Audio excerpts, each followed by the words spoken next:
Now, according to the new restrictions, when Israelis return from abroad, they are legally required to quarantine at a Corona hotel with less than ideal accommodations. But some can't come home at all. In the UK, for example, where the new strain was discovered, all flights to Israel, at least for the next few weeks, have already been halted. This next story hits kind of close to home. My cousin and her husband are among those Israelis who cannot leave after what they thought would be a quick visit to the UK. In fact, they have no idea when they'll be able to come home. Let's talk to Netta and Rob Geist-Pinfold, who are currently joining us from Nottingham. Hey guys, thank you for joining us. Hi. Okay, so firstly, when did you arrive in the UK? When were you planning to return? And what has happened since the new restrictions were announced? So we actually flew into the UK last Saturday, which was the 19th. At the time when we flew in, there was a whole discussion a few days before about the government changing its regulations.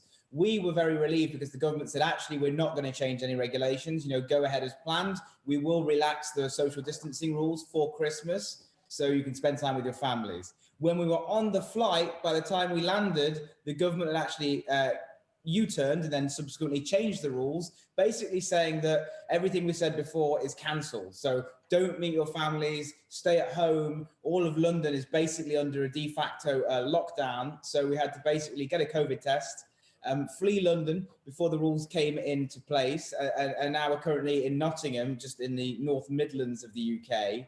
And today, in fact, we received the news that our flight back on the 2nd of January has now been cancelled, and there are no compensatory flights until the 10th of January. So we're currently pondering what to do.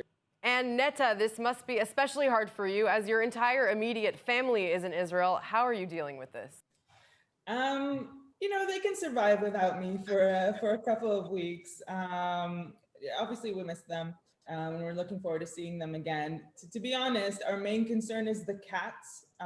Since we have cat sitters back at home, and when we come back, now the Israeli government has declared that we have to go into a Corona hotel.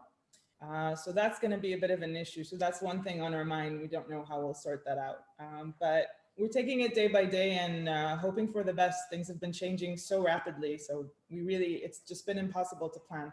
And speaking of those Corona hotels, if you are able to return, will you actually go and stay in one of the hotels, or do you prefer to stay in the UK a little bit longer? So obviously, if that's what the policy is, then that's what we're going to have to do. We don't really have a choice. And I do see the logic in quarantining everyone coming back from abroad to try to stop the spread of this new virus strain.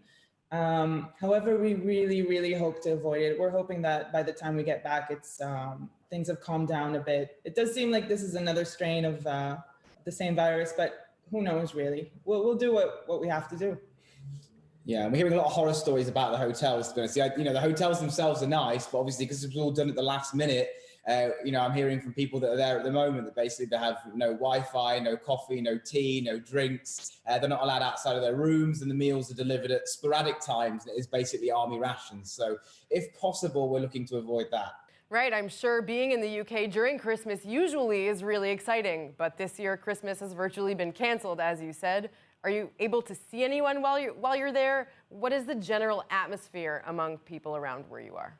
So the original regulations were that we'd have 5 days for households to gather. So basically the rules would be relaxed. That's been now changed to 1 day for most of the UK and cancelled entirely in London and the Southeast. So like you say, Lauren, basically it feels like Christmas is sort of not really happening this year. There's been a lot of discussion, I think, in a lot of households, including my own, to basically postpone Christmas and have a sort of Christmas 2 in the Easter and Passover holidays in April, and I hope that by then enough people will have been vaccinated that we can get this thing under control and have something like a normal Christmas, albeit at a different date. All right, I really hope to see you guys back in Israel soon. Thank you so much and best of luck.